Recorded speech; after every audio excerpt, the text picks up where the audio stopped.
evening and welcome to another interview inside the Peace Project. Actually, I'm just going to flip my laptop. And tonight I am joined again. We're very blessed to have you back in the Peace Project, Frans.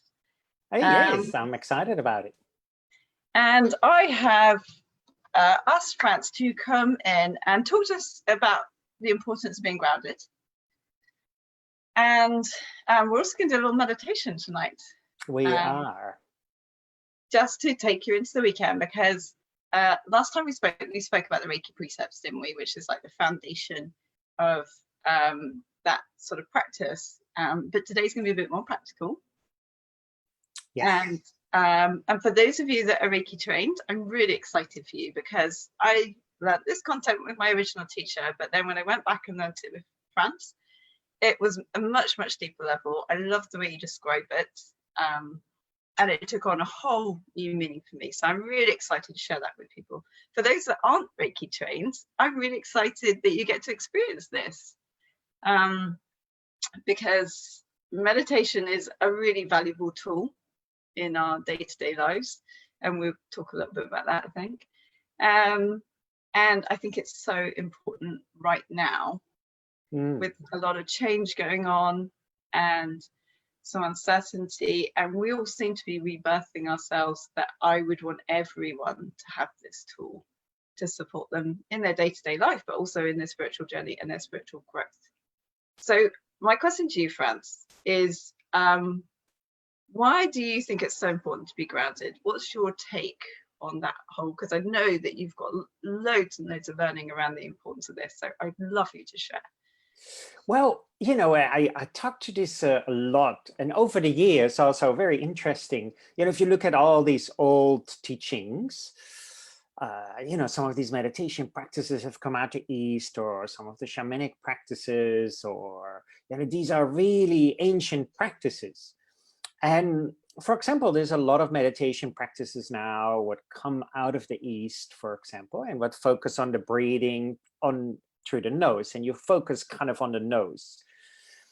And of course, if we think about it, that energy follows the mind. So if I put my attention here, then a lot of my energy is around the head. And this was great 1,000 years ago, or even 500 years ago. But now we've taken these ancient methods into our modern day life, but we're very different than 500 years ago or 1,000 years ago. We are so ungrounded as a whole, right? And so the people who lived in that time, 500 or 1,000 years ago, they still were so centered, so connected to the earth. You know, they didn't see themselves separate from nature. We see ourselves as something separate from nature. We say, I'm going to walk in nature. Well, in reality, we are nature. And so now we're practicing these methods, but the people in those times, they didn't need to do the grounding because they were living a grounded lifestyle. They weren't distracted by laptops and computers and phones and televisions. They were toiling the earth. They were really that deep interconnectedness with the earth. So now we take some of these meditations and we say, oh, we practice them, but actually they're really emphasizing a lot of energy around the head. And then we forget the whole grounding bit. For the people in those times, a lot of them, that wasn't that important. In some traditions that became more important. So for example, in Taoism, you know, when you work with the Danchen, or in Japanese spiritual practice and you work with the hara. So, you know, as you said in the course we did in Cromford this year, just before the close down, that we did a lot of work with the hara. And hara in Japanese, very simply translated, it means belly or abdomen, but it actually also means your center. And in Japanese, you even have phrases are, oh, you're not talking from your hara. Doesn't mean you're not speaking with your belly, but it means actually you're not talking in a centered way. You're ungrounded, and therefore your speech is ungrounded. And we all kind of know that already, you know, when someone comes in, sometimes I talk quick, but and some people like this, and they go, oh man, they are somewhere off with the fairies. So this is as well when we're very ungrounded. And when we're ungrounded, then we have a lot of energy here and nothing at the bottom. The hara is just below your belly button. It's the center, also the physical center of your body. If you would stand up, you see that. And when we're like this, we're like an upside down pyramid, and an upside down pyramid is very unstable. So we fall over really quickly. And this is, we can see very clearly now, Becky, also in a lot of spiritual practices. And I'm not saying that is good or bad, but we can see this a lot where people, for example, focus a lot on their third eye, and then they become very ungrounded and they feel very fearful and need to protect themselves, or they say, oh, I'm being attached to this particular energy, etc., etc., etc. And for me, this is a really good focus point to say that we're then not really grounded and centered. And you asked me for this. I always travel with this great tool. I've got it with me here. I've got them in all sorts of shapes, but this is one of my great friends, and it's a weeble wobble. And weeble wobble, but they don't fall, right? And this is just such a great thing, because the weeble, even if the weeble goes like this, it comes back to its center. And what I like about these weebles and wobbles, they are such a great example, because if you ask, where is the weight? It's at the bottom. And this is why the weeble wobble comes back to its center all the time. If the weight would be at the top, the weeble wobble would fall over and not come back. And this is what happens, particularly now in the Corona time and all this other unrest, is that something happens, we fall over, but we can't come up because we're too top heavy, right? But when we are like the weeble wobble, then automatically we lay down and automatically we come back up again. So I always see like these kind of meditation and spiritual practices is that through practice, through our daily meditation practices, we come back up quicker. So for example, maybe you say something, say we're in a relationship and you say something to me, and I would normally would be angry, and I would stay angry for a month. And but then I start to practice, and then you say the same thing again, and instead of me being angry for a month, now I stay angry for 3 weeks. So it's a little bit better, right? Then I keep practicing and I come back quicker each time. So now after another year practice, I don't know, you say the same thing again and it triggers that same button, but now I come back after a week. And then one day you say the same thing again and I come back after 1 day, and then I can see, oh, my practice is actually fruitful. Something is happening. I find my center quicker. I'm not staying angry that long anymore. And then one day you say it, and actually I might wobble and weeble, but the next second I'm back. And this is really what we want, that really quickly we come back to our center. And so with anger and worry and fear, particularly we see this nowadays, so many people are still fearful. And this is also the meditation we're going to do. Joshin Kokyu Ho, a Japanese Reiki meditation, is focusing on the hara, really important. And for me, it's so essential. I walked through town today, and some people appear fearless. And then some people, they like, you know, they see you're coming on that path and they don't come too close, or they like almost pressing themselves in the wall if that's how they can escape the coronavirus. But it's this lots of fear, and this is why it's so essential to stay grounded and centered. Actually, you talk about fear. If you asked me where fear was, I would say it was up here. Yes, of course. And we know this too, fear and anger, you know, when we get angry, we get really red in the face, right? We can feel it's all situated out about here. So when we bring that energy back to the hara, take a deep breath also, then of course that energy is being transmuted. That fear is being transmuted, and we can use it for insight, and we can use it for calmness and being more peaceful, what is so essential. And I love the idea that obviously you talk about the weeble wobble and you talk about how you come back quicker, but of course it's actually when we're looking for the sorts of people that we can trust, the sorts of people we feel safe around, it is people that are grounded and centered. Absolutely. Yeah. I mean, it's a bit like a big tree, you know, with big roots, and a huge external wind comes along and the tree is just standing there. It might move a little bit, but it keeps its ground. And that's the big tree. We feel the safest, you know, under a big storm. But when there is this tree with very shallow roots, and we don't feel so safe. And this is the problem we have now, I think, also in a lot of spiritual practice, where we don't take enough time to work on those roots. And the roots are so important that we, you know, that spiritual practice, when we become more and more open, feel more and more this interconnectedness, then of course I need to make sure that I stay really grounded. And also, you know, I like your peace project.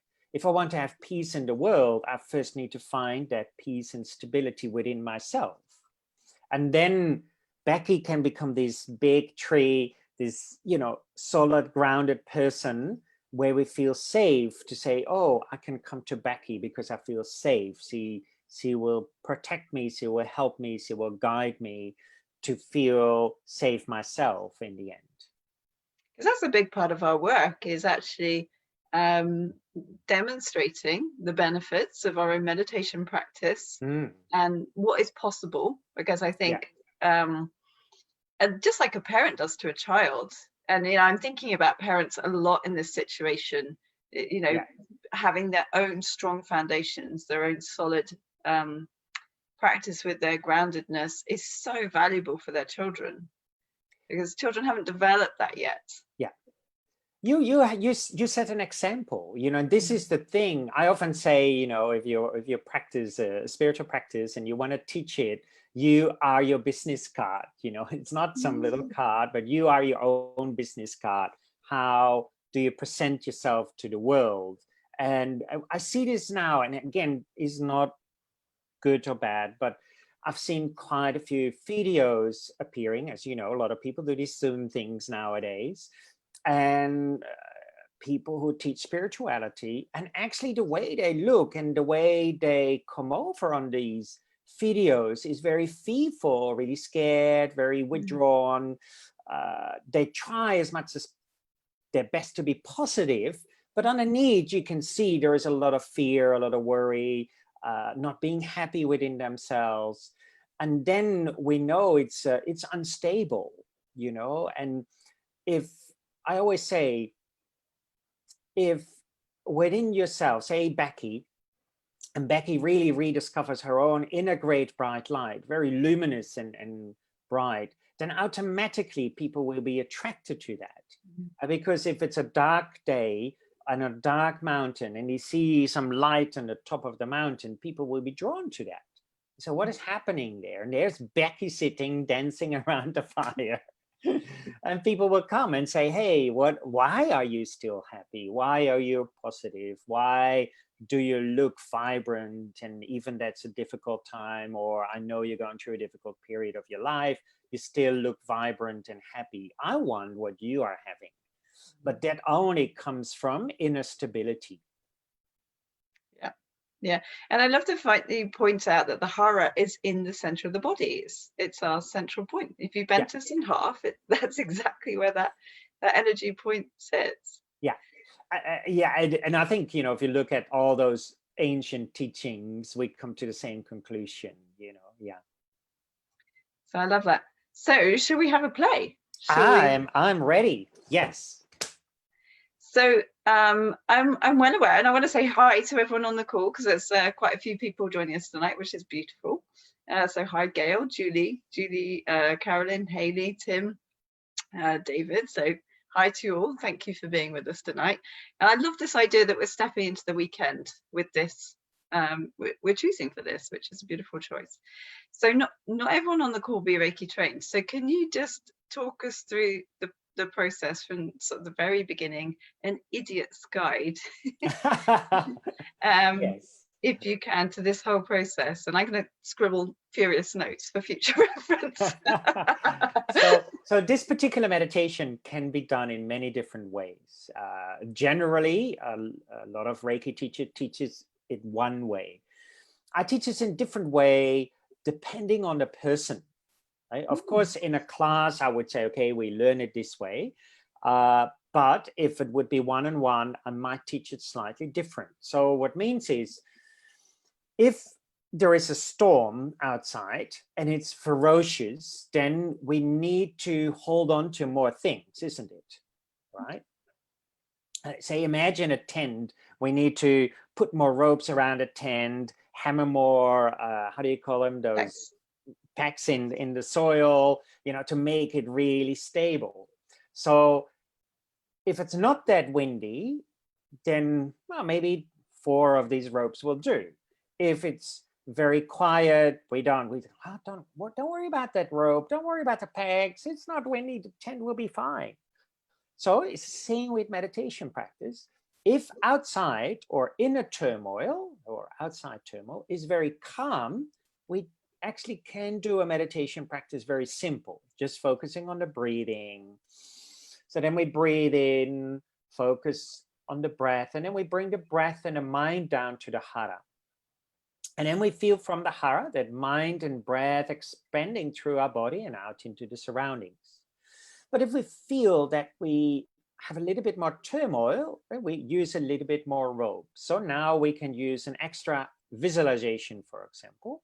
And we can, for example, say, okay, let's visualize a bright sphere at the hara.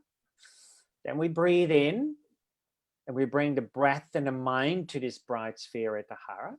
And then we feel this bright sphere expanding through our whole body. And we link it with the breath and the mind. And then on the out breath, we feel this bright sphere expanding with the mind and the breath. So now we have an extra hold on, an extra tool. If outside it's even more turmoil and inside, more wind, we need more ropes, more pegs. So now we can say, and we use our hands, for example. So we're breathing in, and we have the aid of our hands. We guide the hands down to the hara. We might even touch the hara just underneath your belly button. Then we feel it expanding. So we feel that light expanding. We can open our hands and even more outwards, going outwards. And then we're breathing in. We use the hands, touch the hara, open the hands, and even further out. So this is 3 different ways depending on the external turmoil and the internal turmoil in our own mind, body, and energy. Wow, that's really cool. I didn't know that. I really like the way, I love the way that you adapt to how people are, because that's how it was taught in Japan, wasn't it? Yes, yeah. Teacher would teach the student. They wouldn't necessarily teach the practice. They taught the student what they needed. So yes, my teacher's still in Japan. I'm training with a Japanese priest. He still makes it very individual. What I find very, and he himself, I remember the first time I went there in 2012, he said, Frans, I don't like sitting meditation. He said, and he was very honest. I said, that is not my thing. He said, I do it, but it's not my thing. I prefer movement meditation, fire meditation, water meditation, chanting, but sitting still, zazen is not my thing. And, you know, and then we started the training. I went back a few years later, et cetera, et cetera. And one of his things is like standing under a waterfall. You know, they do it in winter. These are ice cold waterfalls. And so he wanted to teach me, and he observed me for some of these, and we talked about it. And at one point he said, Frans, I don't think your physical body is built for waterfall practice. And I said, I don't think so either. And it was true too, because when I was very young, from when I was 16 till I was 30, I had lots of back problem. And according to Ayurvedic and Tibetan doctors, I had something what is called cold kidneys. And so I would get cold quickly. And so it would affect me more so than someone else. That makes sense? Mm-hmm. And so that is, I think, also why he saw that, you know, we all have weaknesses and therefore, and we all have strengths, and the teacher is there to support that weakness and strength. Okay. So we've got 3 ways we can do this meditation. So it's just the breath in, take the breath and the mind down to the hara. And if you're just joining us, the hara is just below the belly button. It's like the central point in the body. And then just let the energy radiate out from that. So that's way number 1. If you've not got too much stress and strife in your life, that's that's enough. Then if I remember correctly, the second one is that we take the breath and the mind down and imagine a bright sphere in the hara. Yeah. And then talk me through the second part of that. And then when we feel that mind and energy going down to this bright sphere in the hara, then we feel that bright sphere expanding. Right. So then we're sitting in it. And then on the out breath, we feel that bright sphere even expanding more so. Okay, great. And then the third way is that you can use your hands and to take the energy down and actually down towards the hara in the belly, and then on the out breath just open them up. Yeah. With the energy as the energy opens upwards. Well, I'm going to encourage people to play with all 3. I mean, absolutely. Yes. Yeah. Are we going to do this silently, or are you going to talk us through it? I'll talk it through it. I'm going to hum meditation music through it. No, I'm just kidding. But I'm going to talk it through it. How long do you want to? 20 minutes, 15, an hour? Forever. I don't want it to stop. Let's go for about 15 minutes. It's about 5 minutes on each practice. Minutes. That would be amazing. Yes. So first of all, let's make sure we sit correctly. So if you sit on a chair, make sure that your hips are a little bit lower, or that your knees are a little bit lower than your hips. It means that the energy can flow easily through your body. Feel that your crown is kind of pressing against the heaven, so you get nicely elongated. Not too tight, not too loose. You sit straight.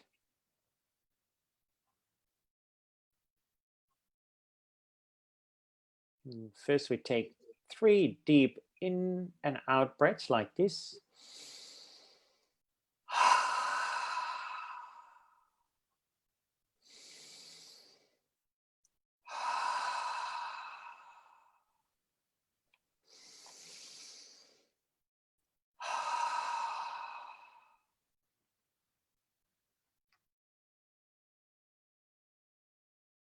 We have our hands, palms facing upwards on our lap.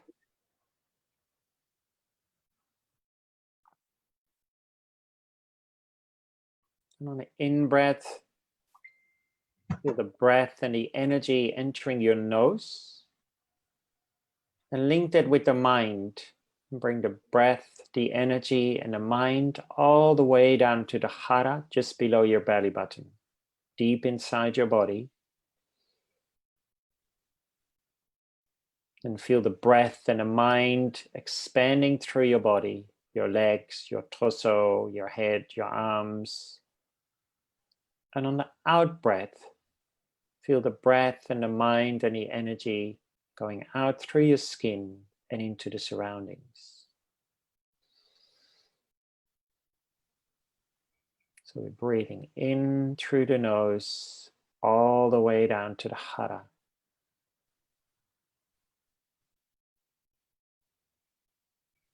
Feel it expanding through your body. And on the out breath, feel it going through your skin and out into the surroundings.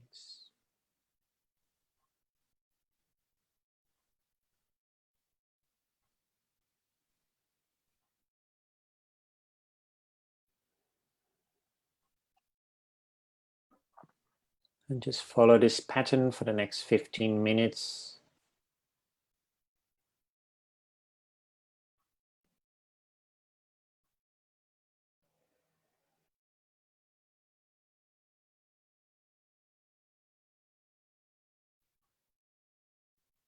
If you want, you can also visualize a bright sphere at the hara. When you're breathing in through the nose, bring the mind and the breath to this bright sphere at the hara. Feel the bright sphere expanding through your body so that you sit in it, completely enveloped. On the out breath, feel it going further and further out. The bright sphere grows bigger and bigger, expanding into the surroundings.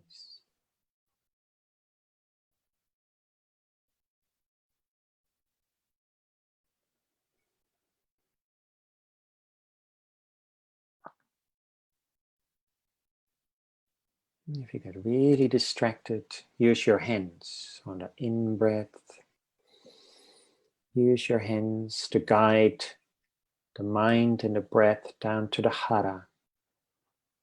You can even touch the hara with your fingertips. Open your hands, expand it through your body, and open the hands further and further out. When you breathe in, you can use your hands again, doing that same pattern. So pick one of these threes. We can experiment with each three, 5 minutes each if you like.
If your mind gets distracted, bring it back to the practice. Focus your mind on the breathing and bringing it down to the hara and expanding it.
Meditation doesn't mean not thinking about anything. You will feel thoughts coming up. It's okay, don't get distracted by them. Just focus on the practice. That's all we have to do.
In breath, we're breathing in through the nose, link the mind and the breath together and bring it down to the hara just below your belly button.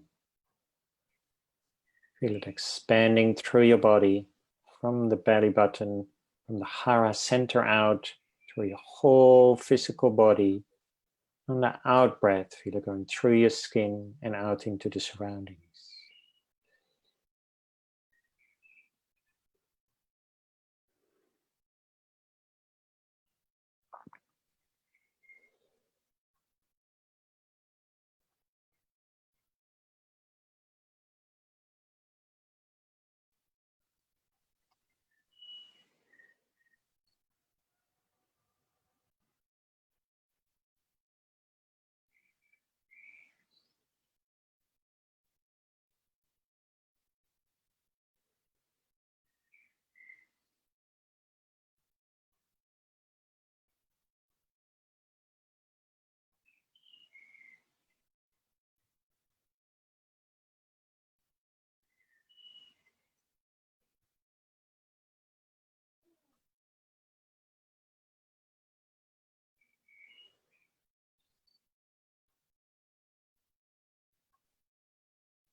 Now do one more cycle of breathing into the hara and expanding.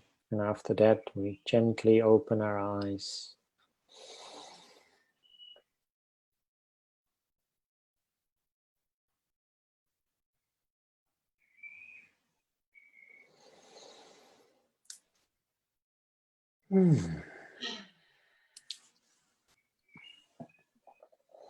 So that's a bit of practice. I think also, Becky, for me, is a lot of people when they talk about meditation or think about meditation is that we have to suppress thinking. But I think that's a really big misconception. It's not about it. We cannot think, we always will think. But these practices where we focus the breath and the mind, that the mind doesn't grasp those thoughts and doesn't go thinking about those thoughts. And that's the most important element. This wonderful Zen master Sunrei Suzuki had this great metaphor. I love it so much. And he said, you leave the front door open, and you leave the back door open. The thoughts come in through the front door and go out of the back door, but in the middle, don't serve them tea. And that is really what these practices help us to do, because we're now focusing on either the hand movements or the movement of the breath or the visualization, so that we don't get distracted. We're not serving these thoughts tea. Yeah, and that was a very popular quote when I put it up in the Peace Project. Oh, good. Yeah. Yeah. And how was that, guys? You know, did you enjoy that? Was that peaceful? We've still got 10 people on the line. That's probably the most silent Peace Project Facebook Live I put out yet. Everyone joined us halfway through, just sat there silent. That was a thought that came up for me repeatedly. And no, I didn't serve it tea. It was very persistent. But that's part of meditation, isn't it? Is being able to see your thoughts and just still let them go. That's big part of the practice. And we're getting lots of likes and lots of hearts going up for our chat. Has anyone got any questions to Frans or myself about what we've just done, why you do it, or anyone wants to share what their experience was with that practice? For some of you that might be something you're already familiar with. For some of you that might be completely new. Love to hear your feedback and find out if there's anything you want to ask or anything you want to share. And particularly for me, I love meditating in a group. I think it makes it so much easier. And I was really reminded actually during that the importance of having a teacher. Yeah, I think the importance of having a teacher is that the teacher can also, I mean, it is a lot of important things. Let's say the group, you know, I think individual teaching and then in a group, both really important. And in a group, you know, we can talk to each other, because maybe I can't really talk about with my wife or husband or friends about a spiritual practice. They might think I'm completely crazy. So it's good to have a group of people where we can talk about the same kind of thing. And also I might have certain experiences and you might have had them, and then we can talk about it. Is this normal? Or, oh, you have them too. Oh, I didn't realize. I thought they were a bit scary. And you say, no, actually, this is quite normal, etc., etc. And then, of course, that community, when we come together and we share that entrainment with each other, then we're supporting each other in quieting our mind, so to speak. Yeah, and I think also that you can lean into one another when there's a group. So what might be difficult for you might be easy for someone else, and everything becomes a shared something. So I love that. And also I'm really social. So the idea of doing something like meditation in a group setting, and for me, I want to say thank you to everyone on the call. We've had lots of thank yous coming in. Fabricio says, great, thank you. Julie says, amazing, thank you. Tim says, thanks, lovely as always. Haley says, thank you. So lots and lots of thank yous coming in. And for me too, it's like to know that these people are all over the world that have sat down and joined us for that 15 minutes it's just beautiful to know that people want peace. They want to be centered and grounded and stable. Yeah, I just did a 21-day chanting event where half an hour every day we did half an hour chanting a Japanese mantra. I'm starting again one on Monday, and it was just so great from people from America, England, Europe, Australia, that we can come together, and with the common goal for me is that common goal is really that we start to remember our light for the sake of helping other people. So, again, I cannot have peace in my country if I don't have peace within myself. I first need to find that peace within myself. And very important these days when there's a lot of turmoil going on. Yeah. John's got a great question here. He said, what would Fran's advice be on attachment to results of the practice? As in wanting to get to a point where you can bounce back more quickly and just trusting what you're doing is working and will reap results in time. Yeah, I just posted, I think 2 days or 3 days ago, a beautiful quote from Mingyur Rinpoche, and he said, the essence of, paraphrasing, the essence of meditation is to let go of the, and the word slipped my mind, it coming in Dutch, but so the Shout in Dutch, I'm leaving it on. Is what we have an attachment about the meditation, so what we want to get out of a meditation, what we need to feel from a meditation, and this is why in Japanese they just say, just practice. That's all we have to do. And in the beginning, of course, we have a certain attachment to these feelings and experience of meditations. Maybe we see a light or we feel some energy. And of course, that is all wonderful. And it is a sign that something is working.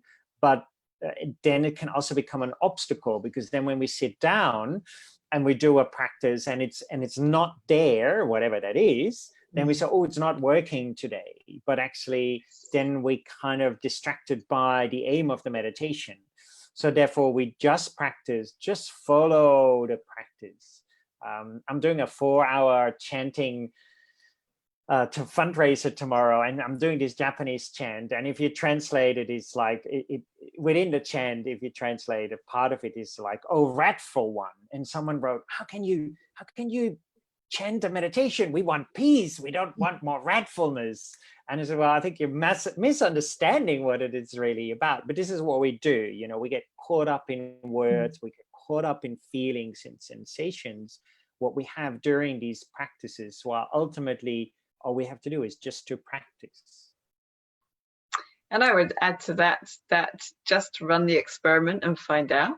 I love the way you say, just sit on your butt and do your practice, sit on your meditation cushion and just do your practice. And then you find out for yourself, actually. Yeah, I mean, there's another way. And, some people think that's maybe not the correct way to approach it. But for me, it's the same, if you make love with your partner and you're constantly analyzing what is happening, man, you're missing the point, right?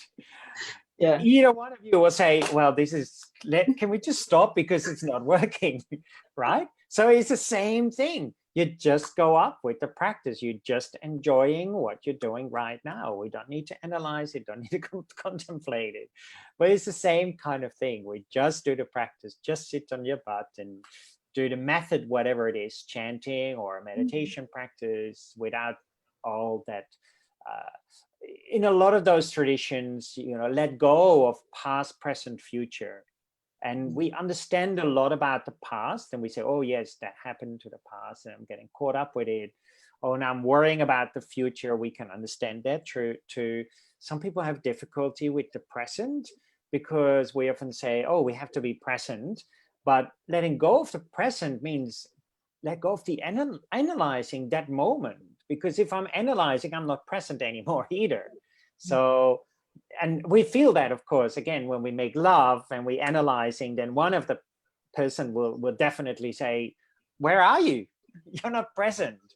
And therefore just do it. Yeah. Make love with the present moment experience. I think that's what we need to do whenever we're meditating. Brilliant. Julie says, I usually find guided meditations, so it was nice to just sit still for 15 minutes. It is, isn't it? Nice to sit still with silence. And Anna says, lovely to sit in Joshin Kokyu Ho with you, Frans, Becky, and all. Thank you. And I think that's a beautiful note to end it on. Thank you so much, Frans, for giving up your time and sharing your wit and your wisdom and your weeble wobble. We will. And this is, if I'm not sure if you know the Japanese movie Totoro. Oh man, it's fantastic. It's on Netflix, so go and watch Totoro. Yay! And keep practicing, everyone. Keep doing your practice. And if they want to find out more about you, then you're linked in the comment for this. Go and check out your stuff and read some of your blogs and join in some of your online offerings. Thank you. Awesome. Well, you have a wonderful weekend. You too. And stay grounded and centered, everybody. Sounds good to me. All right. Bye. Bye.